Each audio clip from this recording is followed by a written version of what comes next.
awan yang di atas. Kirana asegana tangit dito ito sih.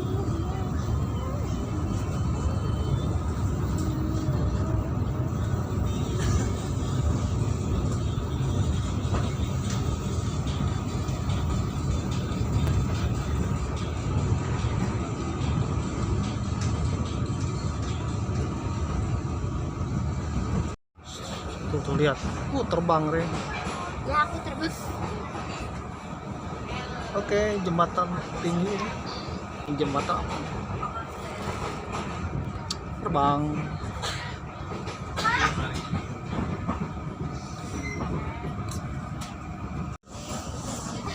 Pemandangan indah. Kita naik di rumah.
sampur lempar kemkak dimulai berangkat.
Terowongan, iya, terowongan antara Banyuwangi Jember.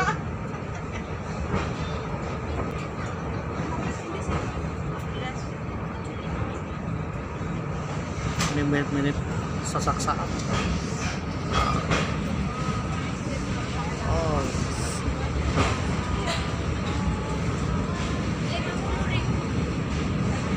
waduh, menurun ya.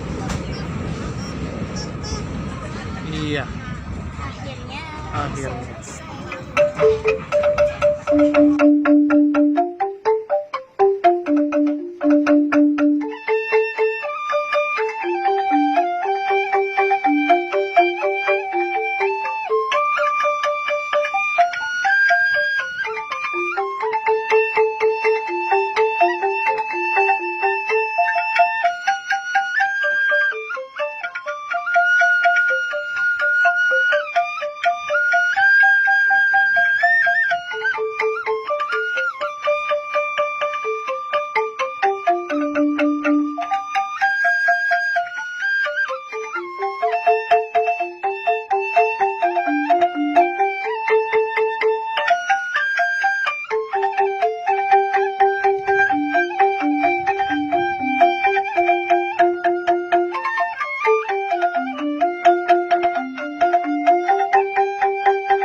Bismillahirrahmanirrahim. Assalamualaikum warahmatullahi wabarakatuh.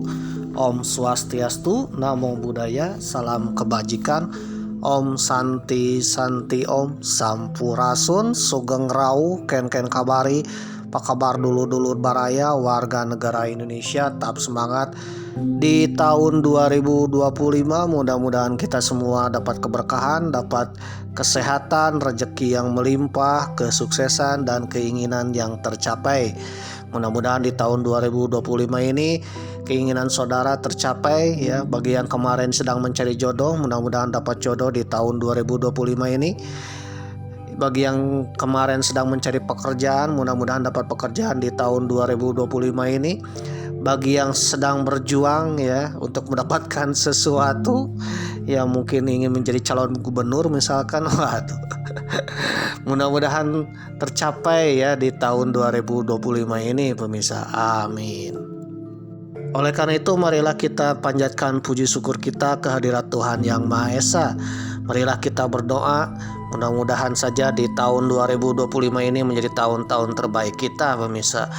Tahun-tahun yang lebih baik daripada tahun-tahun kemarin pemirsa. Amin. Selain itu, marilah kita berdoa juga untuk keselamatan bangsa dan negara kita, untuk kesejahteraan, ketentraman bangsa dan negara kita. Marilah kita juga berdoa, mudah-mudahan bangsa dan negara kita jauh dari mara bahaya pemirsa. Waduh, apalagi ketika video ini diedit ya. Di Timur Tengah sana sedang hangat-hangatnya pemirsa, sedang kembang api pemirsa. Waduh, sedang meluncurkan kembang api, tapi ini kembang apinya bukan kembang api tahun baru pemirsa. Waduh. Ini kembang api hipersonik pemirsa. Waduh. Ya, antara Iran dan Israel pemirsa. Waduh. Oleh karena itu, ini tanda-tanda berbahaya sekali pemirsa. Ya, mudah-mudahan tidak mengarah kepada perang dunia ketiga pemirsa. Karena yang namanya perang dunia ketiga, senjatanya udah hipersonik, nuklir lagi. Waduh. Meskipun negara kita tidak ikutan perang, ya takutnya nyasar ke negara kita pemirsa. Waduh. Oke pemirsa yang berbahagia, ya kembang api di Israel ini adalah salah satu tanda kebesaran Tuhan Yang Maha Esa, adalah tanda-tanda kemungkinan bangsa Palestina akan segera merdeka pemirsa. Palestina akan terbebas dari penjajahan dan bangsa Palestina akan kembali menjadi bangsa yang tentram, damai, sejahtera seperti sebelum kedatangan Hamas Zionis Israel pemirsa. Ya, mudah-mudahan saja inilah tanda bahwa bangsa Palestina akan kembali damai seperti sebelum kedatangan Hamas Zionis Israel pemirsa. Amin. Mamang doakan mudah-mudahan bangsa Palestina segera merdeka, terbebas dari penjajahan. Karena yang namanya penjajahan itu adalah hama pemirsa ya. Hama yang meresahkan, merugikan ya kedamaian dunia pemirsa. Oleh karena itu, marilah kita dukung perdamaian dunia dengan mendoakan saudara kita bangsa Palestina mudah-mudahan segera merdeka. Amin. Pray Palestine. Ubur-ubur ikan lele, wilujeng enjing le. Ubur-ubur ikan lele, wilujeng menyaksikan episode yang ke-80 le. Waduh, ini episode ke-80 perjalanan epik ke Tanah Dewata le. Ya, dari episode 1 sampai 80. Dan sekarang perjalanan epiknya mau pulang ke tanah air le. Waduh, naik kereta api Mutiara Timur le. Waduh.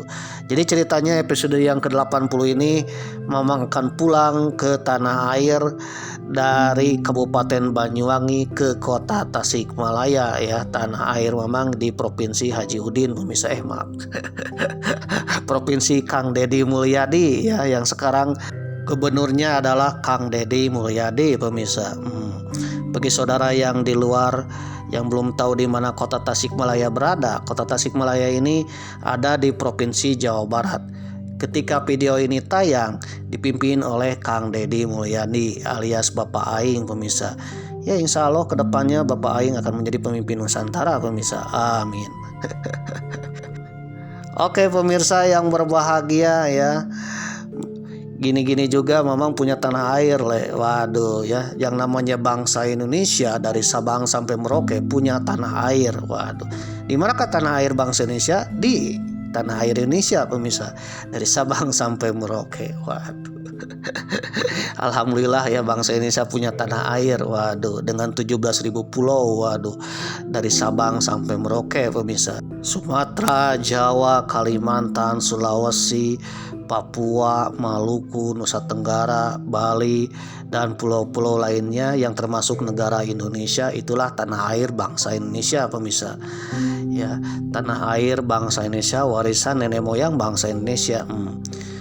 Oleh karena itu, jagalah tanah air kita, jagalah pulau-pulau kita, jagalah perairan kita, jaga juga tanah-tanah kosong dan juga pulau-pulau kosong pemirsa ya. Jangan sampai kedatangan hama pengungsi dari sono pemirsa. Waduh, hama pengungsi yang dari sono datang kemari ya bermukim. Lama-lama dia bilang bahwa tanah ini adalah milik nenek moyangnya 3 juta tahun yang lalu pemirsa. Waduh. Tanah ini adalah tanah perjanjian nenek moyangnya pemirsa. Waduh. Oleh karena itu ya, kita sebagai bangsa Indonesia harus menjaga tanah air kita pemirsa. Jadi berbanggalah sebagai bangsa Indonesia. Oke pemirsa yang berbahagia, Mamang melanjutkan perjalanan dengan menggunakan kereta api Mutiara Timur dari stasiun Banyuwangi menuju stasiun Surabaya Gubeng. Nanti dari stasiun Surabaya Gubeng dilanjutkan dengan kereta api Mutiara Selatan ke kota Tasikmalaya pemirsa, ke tanah air Mamang di provinsi provinsi Jawa Barat yang sekarang dipimpin oleh Kang Deddy Mulyadi pemirsa. Perjalanan dari Banyuwangi ke kota Tasikmalaya dengan kereta api termasuk dengan singgah-singgahnya itu kurang lebih 24 jam pemirsa, dengan jarak 1.500 km. Waduh, kebayang ya 1.500 km dengan kereta api itu 24 jam dengan singgah-singgahnya pemirsa. Tapi kalau langsung ya itu mungkin tidak akan 24 jam, mungkin 20 jam atau 18 jam pemirsa. Sampai video ini tayang ya, tidak ada kereta api yang langsung dari kota Tasikmalaya atau Bandung ke Banyuwangi pemirsa. Ya mudah-mudahan ke depan ada kereta api yang langsung ya dari Bandung, dari kota Tasikmalaya, provinsi Jawa Barat, Priangan ke Tanah Blambangan, Banyuwangi pemirsa ya. Amin. Supaya nanti orang-orang Jawa Barat bisa healing-healing ya ke Banyuwangi, ke Bali, atau mungkin orang Bali bisa berkunjung ke Priangan ya dengan kereta api pemirsa, tanpa harus singgah-singgah pemirsa. Oke pemirsa yang berbahagia, ternyata jarak antara Banyuwangi ke kota Tasikmalaya itu 1.500 km pemirsa. Ini jaraknya setara dengan titik perbatasan terdekatnya Iran dengan Israel pemirsa. Waduh.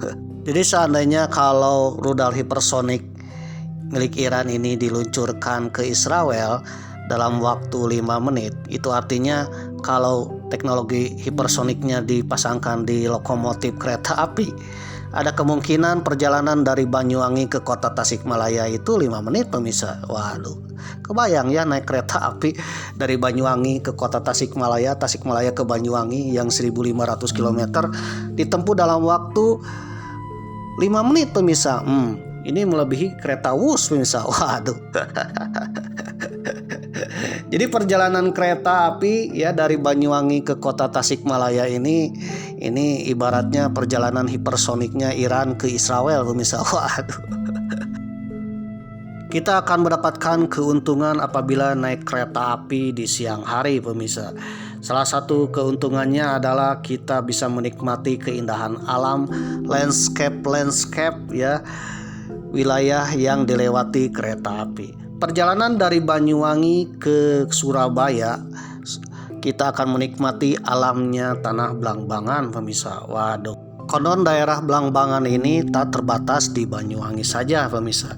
Ternyata kerajaan Blambangan yang dikenal dengan Tanah Blambangan itu sangat luas sekali pemirsa.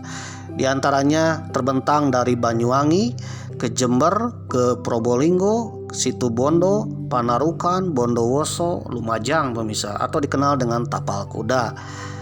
ataupun dikenal dengan Besuki pemirsa. Waduh, kalau mendengar nama Besuki ini mirip Basuki almarhum, maaf Besuki kalau Mamang lihat ini mirip-mirip dengan nama naga pemirsa, naga Besaki atau Besuki yang menciptakan Selat Bali pemirsa. Jangan-jangan ini daerahnya adalah daerah naga pemirsa. Waduh, kereta api akan melewati tanah Blangbangan pemirsa. Waduh, tanah-tanah kerajaan Blangbangan yang dikenal dengan tanah tapal kuda ataupun dikenal dengan Besuki pemirsa. Nah, daerah-daerah ini sangat-sangat indah pemirsa, luar biasa amazing pemirsa. Dengan konturnya naik turun gunung pemirsa, berliuk-liuk. Ini mirip dengan di Tanah Priangan pemirsa, mirip naik kereta api dari Banjar ke kota Tasikmalaya ke Bandung pemirsa. Waduh, bagi saudara yang pernah naik kereta api dari Jawa Tengah ke Bandung atau dari Jakarta ke Bandung, itu akan melewati pegunungan pemirsa, di mana banyak lembah yang curam, jembatan yang tinggi-tinggi, kereta apinya meliuk, nanjak turun ya, seperti roller coaster pemirsa. Waduh, dan bahkan akan melewati banyak terowongan pemirsa. Oke pemirsa yang berbahagia, ketika naik kereta api Mutiara Timur dari Banyuwangi ke kota Surabaya, episode ke-80, Mamang sedang naik kereta api Mutiara Timur di petak antara Banyuwangi perbatasan Jember pemirsa. Ini tepatnya di Alas Gumitir. Waduh, Mamang sudah bahas tentang alas ya di Banyuwangi. Ternyata Banyuwangi ini terkenal dengan banyak alasnya. Bahkan ada alas yang tertua, yang termisterius. Waduh, saking misteriusnya ya, konon katanya banyak hal-hal yang aneh dan juga unik mungkin ya tentang alas tersebut pemirsa. Saudara penasaran dengan alas tersebut? Memang sudah bahas di episode yang ke-79 pemirsa. Nah, episode yang ke-80 memang sedang naik kereta api dengan Mutiara Timur melintasi Alas Gumitir pemirsa. Di mana Alas Gumitir ini kontur-konturnya melewati hutan belantara, lembah yang curam, pegunungan, naik turun ya, bahkan banyak terowongan pemirsa. Waduh, ini mirip-mirip konturnya antara kota Bandung dengan Purwakarta pemirsa. Waduh, bagi saudara yang pernah naik kereta api dari Bandung ke Purwakarta ya seperti ini pemirsa.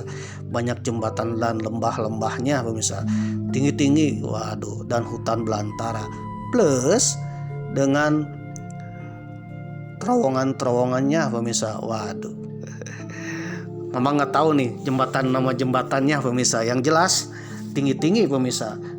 Kalau saudara berada dekat kaca ya, naik kereta melewati jembatan tinggi ini, saudara akan merasakan seperti kereta terbang pemirsa. Waduh, seperti naga terbang pemirsa. Waduh, sekaligus nanti akan memasuki terowongan pemirsa. Kereta api dari Banyuwangi ke Jember ini akan melewati dua terowongan legendaris pemirsa. Yang pertama terowongan Garahan, yang kedua terowongan Merawan pemirsa.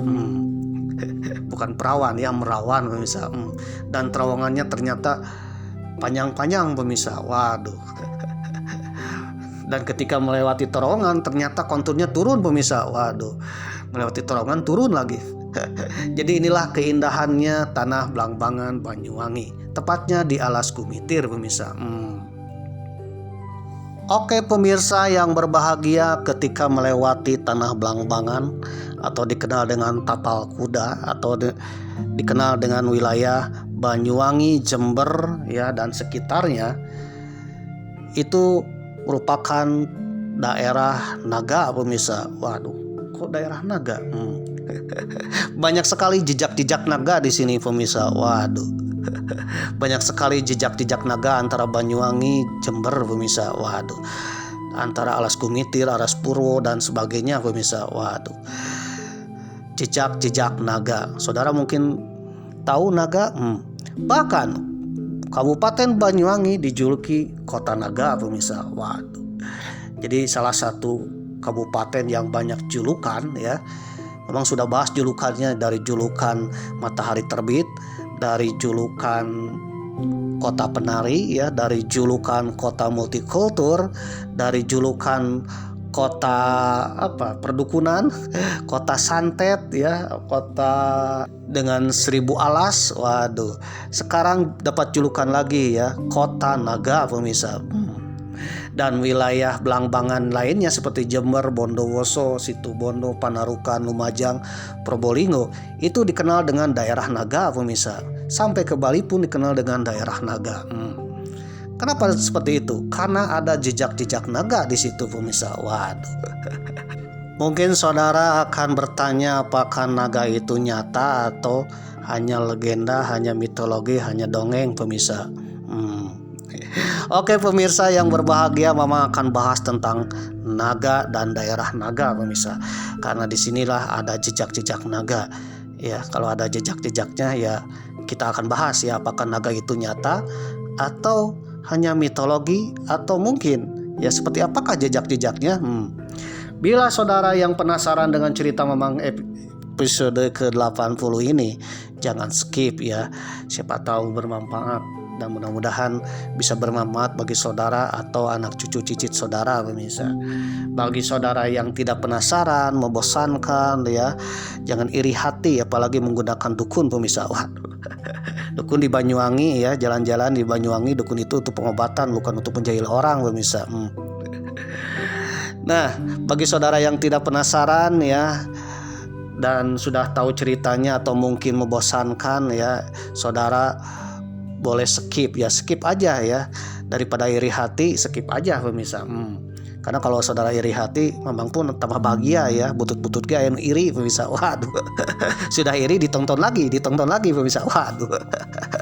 Oke pemirsa yang berbahagia, bagi saudara yang ya kurang berkenan untuk menyaksikan menonton episode ke-80 ya skip aja ya, karena kuota internet saudara itu tak tercover BPJS, apalagi dana hibah, apalagi meminta ke Mamang aja kan mencari wifi gratis nih.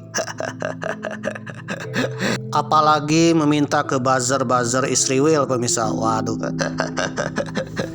Bang Israelnya aja kan tutup di bom rudal hipersonik pemirsa. Jadi belum cair pemirsa. Waduh. Namun bagi saudara yang menonton sampai tamat, menyimak sampai tamat ya, Mamang sangat-sangat berterima kasih ya. Mamang akan berdoa kepada Tuhan Yang Maha Esa, mudah-mudahan saudara atau anak cucu cicit saudara menjadi orang tersukses, terkaya, termakmur di negeri ini, melebihi bos pagar laut, melebihi orang yang dapat dana hibah pemirsa. Dan Mamang pun akan berdoa mudah-mudahan salah satu keturunan saudara akan menjadi gubernur atau pemimpin di negeri ini pemirsa. Ya, Mamang hanya berdoa kepada Tuhan Yang Maha Esa, mudah-mudahan saja doa Mamang dikabulkan oleh Tuhan Yang Maha Esa bagi yang menonton sampai tamat. Amin. Mamang pun tidak asal bicara ya, karena Mamang harus sesuai dengan fakta dan data, sesuai dengan informasi dan sumber pemirsa. Bagi saudara yang punya sumber sendiri, yang berbeda pendapat atau ingin sharing-sharing ya boleh komen di kolom komentar ya, siapa tahu komentar saudara ini bermanfaat untuk kita semua, termasuk Mamang sendiri bermanfaat untuk menambah-nambah wawasan pemirsa. Asalkan komentar saudara menjunjung tinggi perdamaian ya, dan tidak bikin keonaran pemirsa. Kalau ada bikin keonaran mohon maaf saja ya, Mamang skip ya, karena channel ini adalah channel perdamaian pemirsa. Oke pemirsa yang berbahagia, ternyata Banyuwangi adalah kota naga pemirsa. Waduh, kenapa nih kota naga? Dilansir dari detiknews.com bahwa Banyuwangi adalah penghasil buah naga terbesar di Indonesia pemirsa. Setiap tahunnya menghasilkan 25 ton buah naga, dan itu yang terbesar di Indonesia pemirsa. Oleh karena itu Banyuwangi punya julukan buah naga pemirsa, julukan kota naga alias kota buah naga pemirsa. Ya, dimana buah naga ini mirip dengan bola naga yang ada di pementasan naga Liong, naga Tiongkok pemirsa.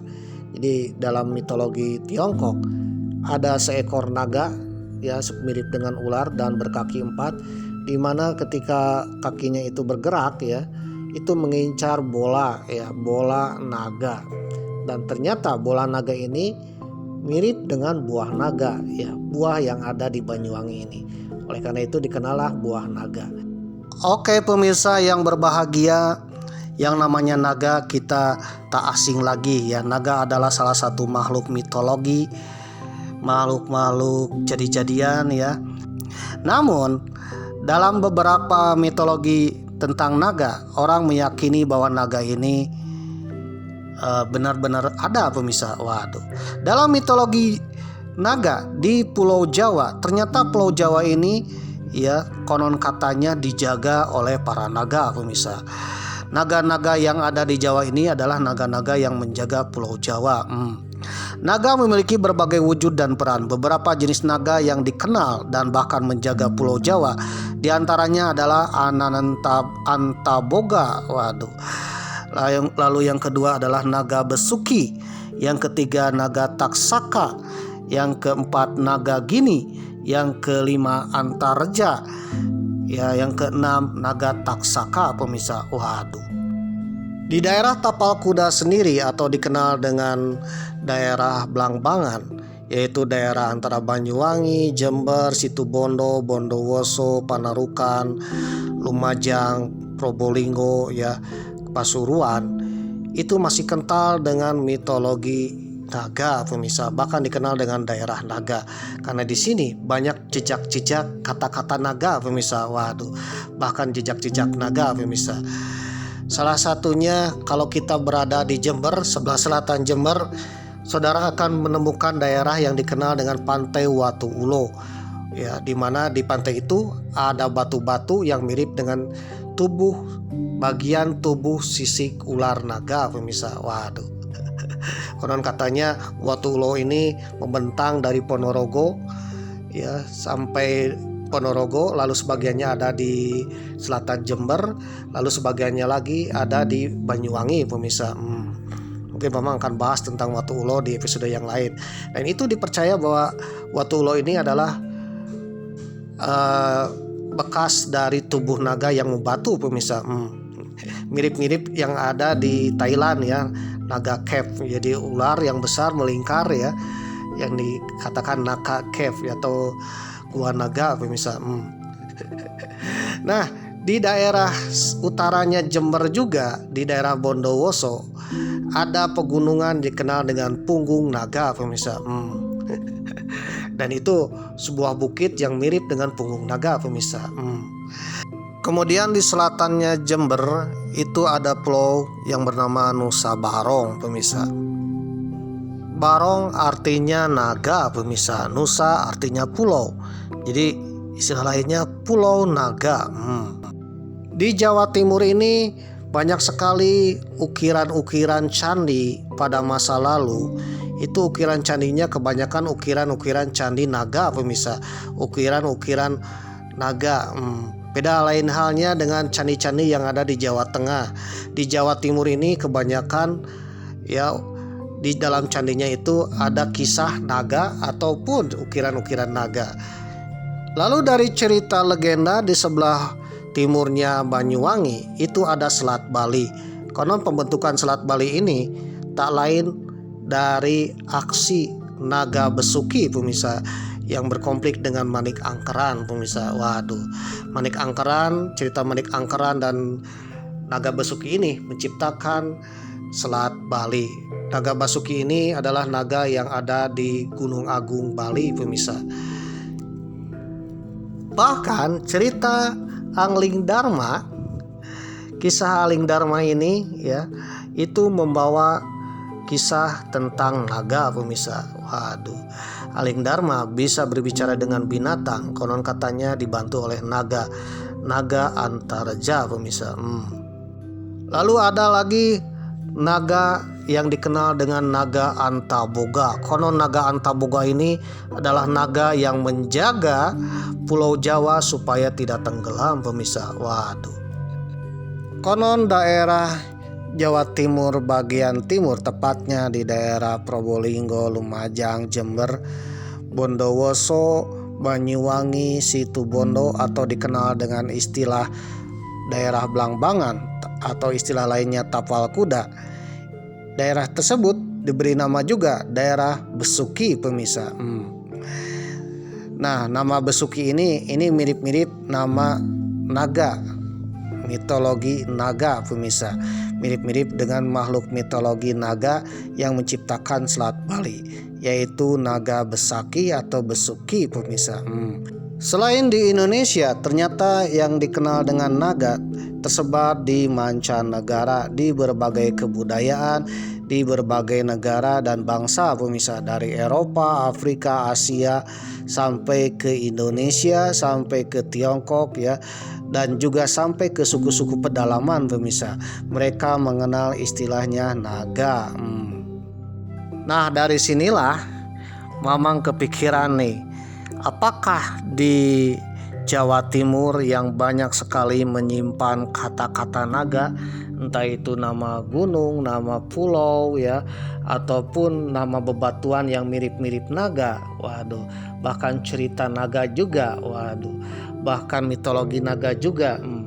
Jangan-jangan bahwa naga yang ada di dunia ini termasuk di Jawa Timur itu pernah hidup pemirsa, dan itu bukan dongeng pemirsa. Waduh, kira-kira menurut saudara apakah naga itu adalah makhluk mitologi, makhluk dongeng, ataukah makhluk yang benar-benar nyata ya, mirip harimau, gajah yang hidup sekarang pemirsa? Waduh.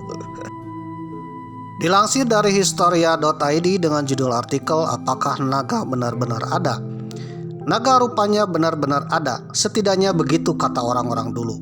Ditulis oleh Risa Herdahita Putri, 14 Agustus 2019. Punggungnya terdiri dari barisan perisai yang rapat. Saking rapatnya, udara bahkan tak bisa melewatinya. Dengusannya mengeluarkan kilatan cahaya. Ia bagai sinar fajar. Lubang hidungnya mengeluarkan asap seperti panci mendidih di atas alang-alang yang terbakar. Mulutnya menyemburkan api. Batu bara pun bisa menyala akibat dengusan napasnya. Makhluk yang dijelaskan dalam Book of Job, kitab Ayub, itu mirip sekali dengan seekor naga. Namun di sana disebut dengan Leviathan. Waduh, semacam monster raksasa yang mengerikan. Naga telah ada selama ribuan tahun. Dongeng tentangnya dikenal di banyak budaya, banyak bangsa, banyak negara pemirsa. Ia muncul dalam mitologi di Amerika, Eropa, India, dan Tiongkok pemirsa. Karenanya ide dan deskripsi naga sangat bervariasi. Beberapa naga digambarkan memiliki sayap, tapi yang lainnya tidak. Ada naga yang dikisahkan bisa berbicara dan menyemburkan api. Yang lainnya tidak bisa. Di antaranya hanya beberapa kaki panjangnya, tapi yang lainnya bisa berukuran menjangkau mil-mil alias raksasa pemirsa. Beberapa naga hidup di istana atau di bawah lautan, sementara yang lainnya hanya dapat ditemukan di dalam gua-gua ya, dan juga di dalam pegunungan. Makhluk itu juga bisa diidentikan sebagai makhluk pembawa kebaikan. Bahkan ada juga yang bilang bahwa makhluk itu membawa kejahatan pemirsa. Tak jelas kapan kisah naga pertama kali muncul. Laman Life Science menulis paling tidak naga yang paling tua bisa dirunut sampai awal masa zaman Yunani dan Sumeria kuno, yaitu sekitar 3000 sebelum Masehi pemirsa. Waduh. Kata dragon dalam bahasa Inggris asalnya dari bahasa Yunani kuno, yaitu drakonta ya, ditulisnya draconta. Artinya untuk mengawasi. Maksudnya binatang buas itu biasanya menjaga harta karun, gunung koin atau emas. Bahkan putri cantik pemirsa. Waduh. Kan ada legendanya ya, putri cantik yang diculik naga pemirsa, lalu diselamatkan oleh kesatria atau Templar. Waduh. Oke pemirsa yang berbahagia ya, ternyata naga seperti ini digambarkan juga dalam film-film trilogi seperti The Hobbit ya, Smaug, atau juga film-film seperti The Lord of the Ring. Naga terakhir di Middle Earth ya, dikisahkan mengambil alih Lonely Mountains, yaitu Gunung Sunyi yang berisikan harta karun Erebor. Waduh, itu dalam salah satu cuplikan tema film, pemirsa, film Naga.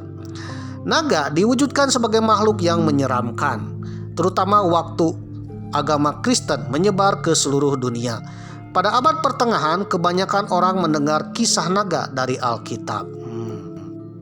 Gereja Kristen menciptakan legenda tentang orang kudus yang saleh berperang dan menaklukkan setan. Nah, setan dalam Alkitab ini ya digambarkan, diwajahkan berbentuk naga. Yang paling terkenal adalah kisah Saint George the Dragon Slayer. Waduh, Saint George ini pemburu naga, pemirsa. Alkisah Saint George datang ke kota yang terancam oleh naga. Dia lalu menyelamatkan seorang gadis, melindungi dirinya dengan tanda salib, dan membunuh binatang itu. Penduduk kota yang terkesan dengan iman dan keberanian Saint George akhirnya menjadi ikut agama Kristen, pemirsa. Kemungkinan besar orang Kristen pada saat itu percaya pada keberadaan naga secara literal. Waduh, tulis laman Life Science ya. Tradisi agama Hindu maupun Buddha juga mengenal naga sebagai hewan mistis. Menurut John Miksic dalam Borobudur Golden Tales of the Buddhist ya, tradisi Hindu acap mengisahkan naga lewat literatur dan kesenian. Seringkali kehadirannya dihubungkan dengan keberkahan. Di Borobudur mereka digambarkan dalam bentuk manusia, namun di tempat lain mereka akan muncul dalam bentuk asli sebagai hewan. Tulis Miksi ya dalam laman historia.id. Kata naga yang dipakai di Indonesia asalnya dari bahasa Sangsakerta, arti harfiahnya ular. Jadi naga dalam bahasa Sangsakerta artinya ular, pemirsa. Sedangkan naga menurut versi orang Eropa, dragon adalah makhluk mitologi yang mirip-mirip kadal mungkin. Khususnya di Jawa, naga lebih merujuk pada hewan ular, bahkan dikenal dengan naga itu dewa ular, pemirsa. Dalam budaya Jawa kuno, naga sering dihubungkan dengan air dan kesuburan.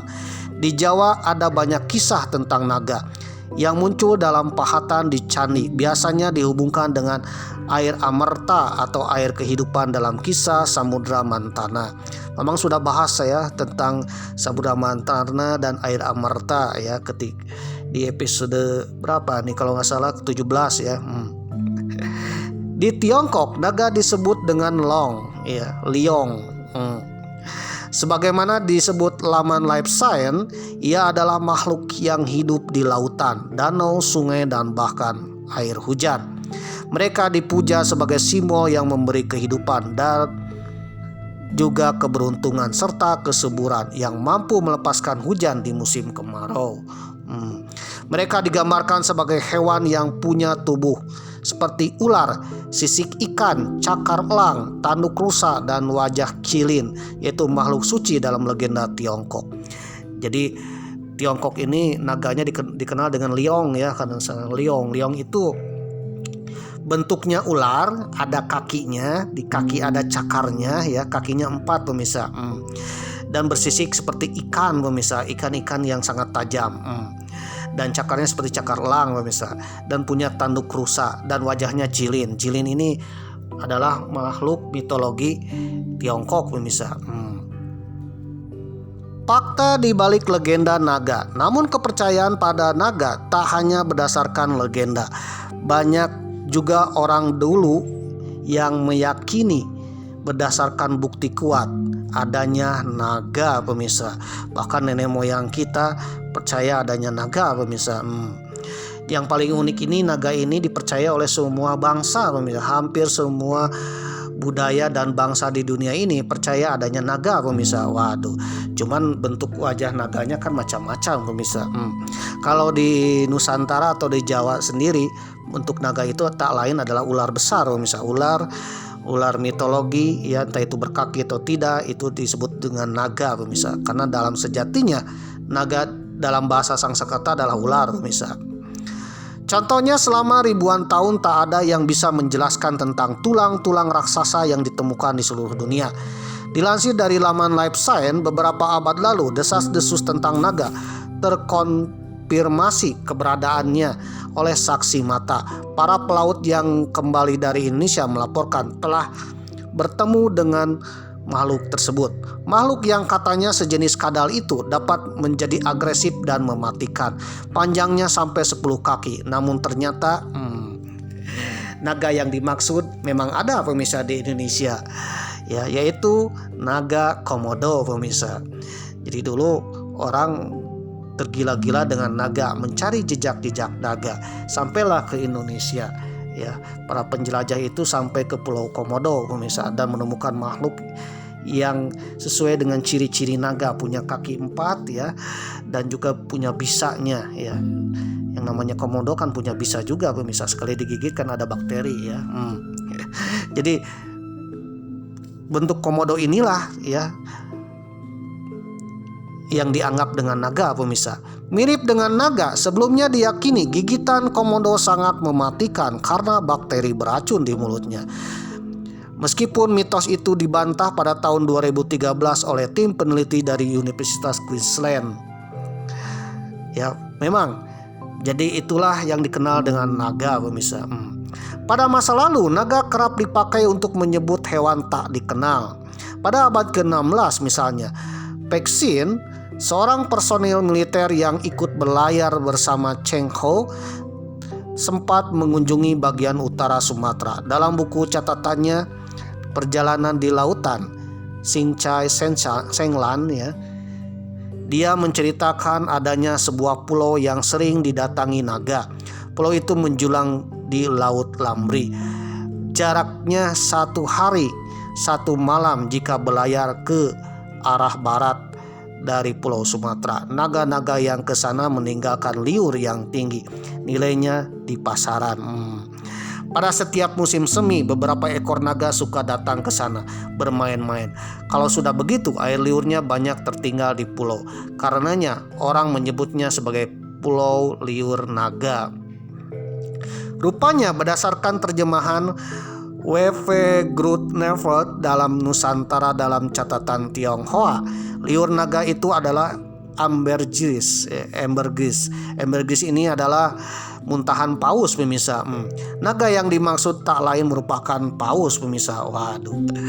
Jadi orang zaman dulu menemukan paus itu tidak tahu makhluknya apa, maka disebutlah naga pemirsa. Ma Huan, salah satu penjelajah dari Tiongkok, menyebutkan keberadaan naga dalam catatannya Yin Yang Senglan. Ma Huan ini berangkat ke Nusantara tahun 1416. Penerjemah resmi yang ikut berlayar bersama Cheng Ho menulis, di pesisir Manglaga atau Melaka ditemukan kura-kura dan naga. Naga itu suka menyerang manusia. Ia memiliki 4 kaki. Rupanya setelah diteliti zaman sekarang, Mawan itu menemukan naga. Naga yang dimaksud adalah buaya pemirsa. Waduh. Karena memang ya saat itu orang-orang Tiongkok belum mengenal namanya buaya pemirsa. Waduh.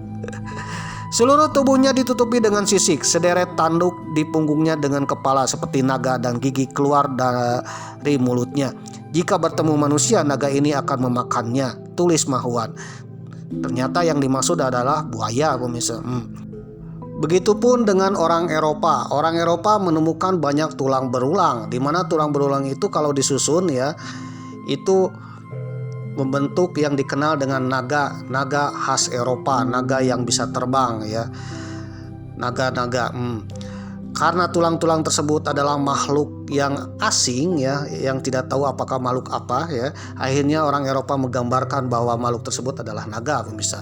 Naga yang bisa terbang, yang bisa menyemburkan api. Setelah diteliti oleh para peneliti dari Jerman pada tahun 1920-an, ternyata ya penggambaran orang Eropa pada masa lalu tentang naga tak lain adalah tulang berulang dinosaurus zaman sekarang, yang kita kenal mungkin istilahnya T-Rex ya, Tyrannosaurus atau ya sejenisnya ya, atau binatang purba era-era Jurassic yang telah punah pemirsa, yang ditemukan oleh orang Eropa disusun tulangnya.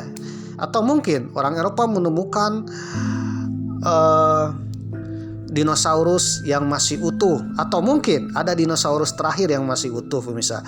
Nah, penyebutan dinosaurus itulah digambarkan dengan nama dragon atau naga pemirsa.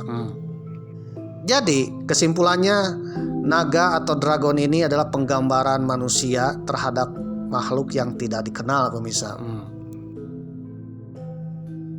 Dilansir dari historia.id dengan judul artikel Kisah Naga di Jawa. Naga menghiasi bangunan-bangunan kuno di Jawa. Mereka dianggap sebagai penyangga bumi. Ditulis oleh Risa Herda Hitra Putri, edisi 6 Agustus 2019. Menurut John Miksik, bahwa dalam tradisi Buddha maupun Hindu yang dianut oleh penduduk Jawa dan juga Nusantara saat itu, yaitu naga dikenal sebagai hewan mistis. Tradisi Hindu acap mengisahkan naga lewat literatur dan kesenian mereka. Seringkali kehadirannya dihubungkan dengan keberkahan. Di Borobudur mereka digambarkan dalam bentuk manusia, namun di tempat lain mereka akan muncul dalam bentuk asli sebagai hewan. Kata naga sebetulnya berasal dari bahasa Sangsakerta, artinya adalah ular. Di Jawa, naga lebih merujuk pada dewa ular. Jadi rajanya ular atau dewa-dewa yang berbentuk seperti ular adalah naga pemirsa. Itu Jawa pemirsa. Dalam budaya Jawa kuno, mereka sering berhubungan dengan air dan kesuburan. Mereka bisa jadi jahat, bisa jadi baik. Ada banyak kisah tentang naga di Jawa yang muncul dalam pahatan di candi-candi yang biasa dihubungkan dengan air amerta dan juga kisah Sabudra Mantana. Dalam arsitektur Jawa kuno, naga ditemukan pada era Kerajaan Jawa Timur pada abad ke-10 sampai 16. Yang tertua ada di pertitaan Jalatunda di lereng Gunung Penanggungan. Tampak seekor naga melilit di bagian bawah lingga-lingga semu yang ada di kolam pusat tersebut. Menurut Haryani Santiko dalam bukunya Ragam Hias Ular Naga di Tempat Sakral Periode Jawa Timur, terbit Jurnal Amerta. Di Amerta itu adalah penggambaran adegan pengadukan lautan susu. Naga digambarkan seperti naga besuki yang melilit tubuhnya pada Gunung Mandara. Naga juga ditemukan di salah satu candi dalam kompleks percandian Penataran Blitar. Disebut Candi Naga karena punya relief seekor naga besar yang menghiasi sang naga. Disangka 9 dewa yang berpakaian mewah. Di kompleks Penataran itu ada pula 3 bangunan yang disangka oleh naga. Ukurannya besar-besar, setiap bangunan disangka oleh 8 ekor naga. Keterkaitan dengan cerita Sabudha Mantana selain bangunan disangga naga, pada kaki candi teras ketiga terdapat arca Garuda dan kepala naga bersayap seling keliling candi. Memang sudah bahas ya pertarungan naga dengan Garuda pemirsa di episode ke-21, ada di link deskripsi. Lalu di Candi Kidal, hiasan sepasang naga jantan dan betina terlihat di ujung pipi tangga candi. Menurut Haryani, hiasan semacam ini belum pernah ditemukan pada bangunan percandian Jawa Tengah. Ragam hias ini juga ada di pintu masuk Candi Jabung di Krasan. Candi ini berasal dari masa Majapahit. Arca kepala naga ditemukan juga sebagai penjaga pintu bangunan sakral, misalnya pada pintu masuk gua Selemangle di Kediri. Di tangga bangunan teratas candi itu, penampilan di Gunung Wilis, pasang kepala naga menyeri jalan duara atau pancuran air. Ular naga dalam beberapa mitologi dianggap sebagai lambang air dan dunia bawah. Naga juga muncul dalam kisah terkenal Angling Dharma dan Ari Dharma. Pada pembuka kisah Prabu Ari Dharma atau Angling Dharma yang sedang berburu di hutan memergoki naga Gini bermesraan dengan ular tampar. Naga Gini adalah istri gurunya Raja Naga. Sang Prabu merasa perilaku naga Gini tak pantas. Dia pun menarik busurnya untuk membunuh ular jantan itu. Naga Raja berterima kasih kepada Ari Dharma dan menganugerahkan ajian memahami bahasa binatang. Kisah Angling Dharma banyak versi, salah satunya tergambar pula dalam relief Candi Jago di Malang. Haryani menjelaskan dalam beberapa mitologi, naga sering dibedakan secara fisik dari ular biasa. Naga digambarkan bertubuh lebih besar dari ular biasa. Ia sering digambarkan mengenakan mahkota dan perhiasan lainnya. kadang juga berkaki 4. Beberapa naga dianggap setengah dewa. Ia dianggap penjaga bumi. Misalnya ular naga Anantaboga, ular sesa, dan ular besuki. Kitab Udyogavarwa, Agastya Varwa, tentu Panggelaran, dan Koraswara Srama juga menceritakan naga. Dalam Udyogavarwa dikisahkan naga berada di Saptatala. Agyasta Varwa dari abad ke-11 menyebut ular naga dan kura-kura menjaga bumi. Tantu Panggelaran mengatakan Sang Hyang Anantaboga adalah dasar bumi. Dan Koraswara dari abad ke-16 menyampaikan kalau Pulau Jawa disangga oleh Badawang Nala atau kura-kura dan juga oleh naga bernama Anantaboga. Dari uraian naskah diketahui tempat tinggal naga ada di dunia bawah, ya, Patala. Karenanya naga dianggap sebagai penjaga bumi menurut Haryani. Di Pulau Jawa dan sekitaran Jawa Timur dan Bali itu terdapat jejak-jejak naga, pemirsa. Waduh. Jejak-jejak naga diantaranya adalah banyak candi-candi yang berukiran naga, pemirsa, berukiran binatang ular besar, pemirsa, yang seperti ular mitologi yang mereka anggap itu adalah naga. Jadi candi-candi di Jawa Timur ini punya keistimewaan, pemirsa. Salah satu keistimewaannya yaitu banyak ukiran-ukiran, banyak relief-relief yang menggambarkan naga, pemirsa. Selain itu, ada jejak-jejak yang dianggap naga, pemirsa. Di antaranya adanya bebatuan yang mirip-mirip dengan tubuh ular naga, yaitu berada di Watu Ulo, selatannya Jember, pemirsa. Dan juga ada pulau yang dikenal dengan Pulau Nusa Barong, yang konon katanya Nusa Barong ini diambil dari kata barong yang artinya naga, pemirsa. Dan juga jejak-jejak lain yang ada di Jawa Timur yang mengarah ke naga, pemirsa. Bila naga di Pulau Jawa ini dikategorikan adalah bentuk naga seperti ular, lain halnya kalau di Eropa berbentuk seperti dinosaurus, karena memang mungkin orang Eropa itu bertemu dengan makhluk seperti dinosaurus karena tidak ada nama, oleh karena itu diberi nama naga, pemirsa, atau dragon. Begitu juga ketika orang China, ya, mendarat di Sumatera bertemu dengan buaya, maka diberi nama buaya itu adalah dragon, ya, alias naga, pemirsa. Dan begitu juga komodo dianggap naga, pemirsa, karena belum tahu nama makhluk tersebut, ya. Nama makhluk tersebut yang mirip-mirip makhluk ganas, ya, diberi nama naga, pemirsa.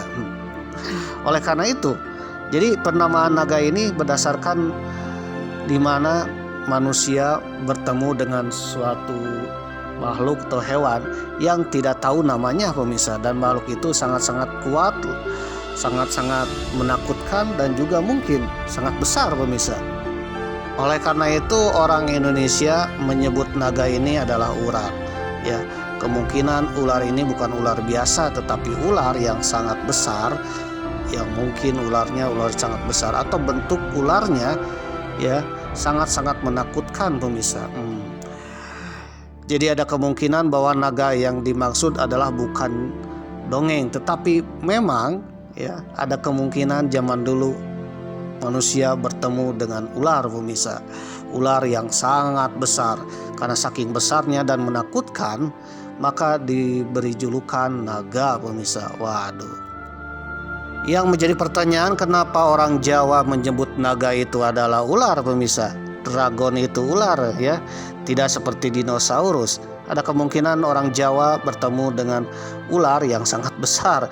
Apa yang digambarkan sekarang, pemirsa? Jadi gambaran naga sekarang yang terukir di candi, terukir di lukisan, ya, dalam kebudayaan-kebudayaan tanah Jawa dan Nusantara, ada kemungkinan bahwa makhluk tersebut benar-benar ada zaman dulu, pemirsa. Waduh. Yang pernah ada dengan bentuk yang luar biasa dan mungkin sangat besar dan mungkin sangat menakutkan, pemirsa.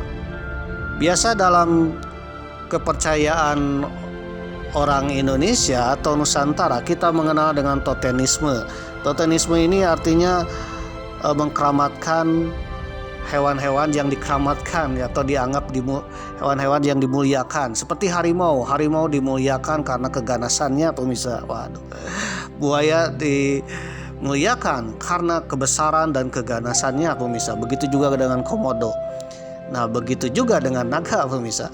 Naga bentuk ular, ada kemungkinan dulu benar-benar ada ular yang sangat besar pemirsa, yang dimuliakan, akhirnya dijadikanlah suatu penghormatan yang diukir di candi, yang diukir di cerita-cerita ya, yang pada akhirnya kita mengenal dengan mitologi naga pemirsa. Mitologi naga yang berbentuk ular besar. Oke pemirsa yang berbahagia, ternyata ular naga yang kita kenal sebagai mitologi, ternyata ular naga tersebut benar-benar nyata pemirsa. Bahkan keturunannya ada sampai hari ini ya, keturunan ular naga yang kita kenal dengan ular naga Jawa pemirsa. Ular naga Jawa itu masih ada sampai hari ini pemirsa, yaitu keturunan ular naga zaman dulu yang sangat-sangat besar pemirsa. Ular naga Jawa, waduh, bagi saudara yang belum mengenal ular naga Jawa, sekarang masih hidup ya, memang tampilkan di layar kaca ya.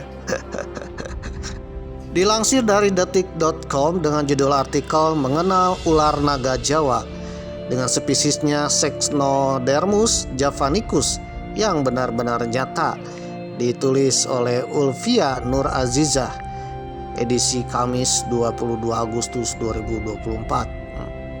Selama ini kita mengenal naga sebagai hewan mitologi yang tidak benar-benar ada di dunia. Namun siapa sangka di tanah Jawa ternyata terdapat ular naga yang nyata, yaitu bernama Sexnodermus javanicus atau dikenal dengan ular naga Jawa.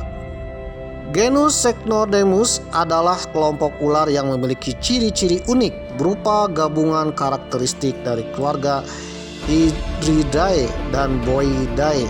Ular ini memiliki kepala bulat telur dengan moncong kecil berbentuk segitiga. Tubuhnya panjang dan terkompresi, ditutupi sisik-sisik kecil dengan barisan sisik berlekuk yang lebih besar di sepanjang punggung. Ekor ular ini juga panjang dan terkompresi. Meskipun menyerupai keluarga Hydridae, Sexnodermus juga menunjukkan beberapa karakteristik keluarga Boidae, yaitu mereka tidak memiliki taji. Ciri-ciri ular naga Jawa. Ciri umumnya, ular naga Jawa atau Sexnodermus javanicus adalah spesies ular kecil dengan tubuh yang ramping dan kepala yang terlihat jelas terpisah dari lehernya. Kepala ular ini berwarna abu-abu tua dengan moncong hitam dan memiliki tanda putih pada bagian hidung dan rostral. Tubuhnya sedikit terkompresi dan berwarna abu-abu tanpa pola. Ular ini memiliki 3 baris sisik besar dengan lekukan yang terlihat jelas di punggungnya yang berwarna abu-abu gelap. Bagian bawah tubuhnya berwarna abu-abu dengan tanda coklat pada tepi depan setiap ventralnya, sedangkan subkaudalnya memiliki garis-garis coklat. Kedua, ciri-ciri khusus. Salah satu ciri unik dari Sexnodermus javanicus adalah ekornya yang panjang dengan subkaudal yang tunggal. Ular ini memiliki sisi kecil yang berdempetan dengan baris tuberkal besar yang terlihat di sepanjang punggungnya. Sisik-sisik ini juga memiliki lekukan yang khas menambah tekstur tubuh ular. Panjang tubuh ular ini mencapai hanya 225 mm pemirsa, alias 2 cm. Waduh, jadi bukan 225 km pemirsa. Waduh. Perilaku dan kebiasaan. Ular naga Jawa dikenal sebagai hewan yang aktif di malam hari alias nocturnal dan hidup di darat. Selain itu, ular ini juga diketahui suka membuat lubang untuk bersembunyi.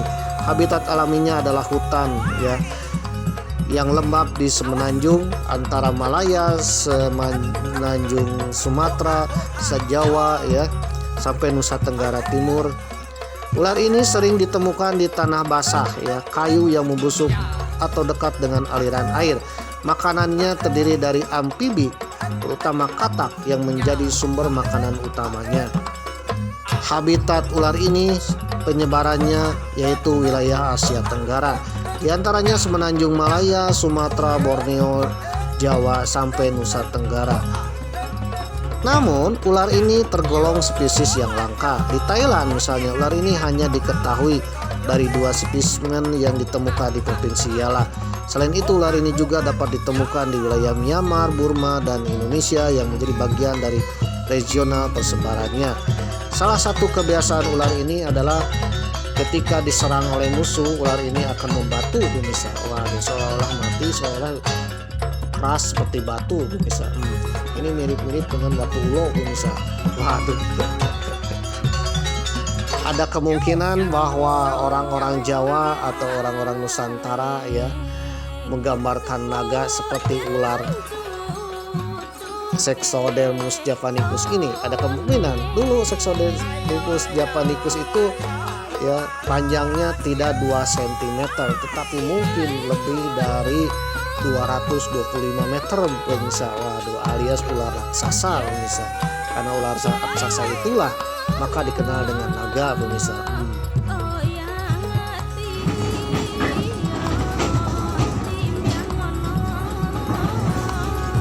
Jember 89 meter.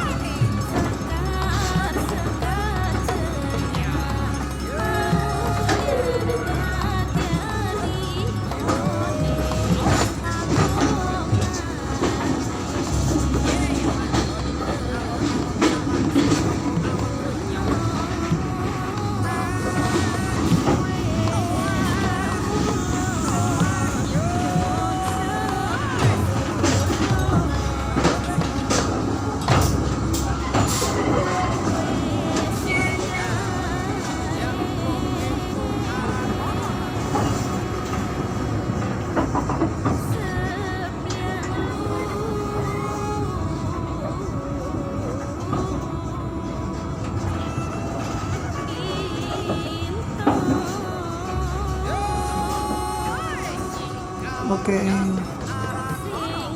kita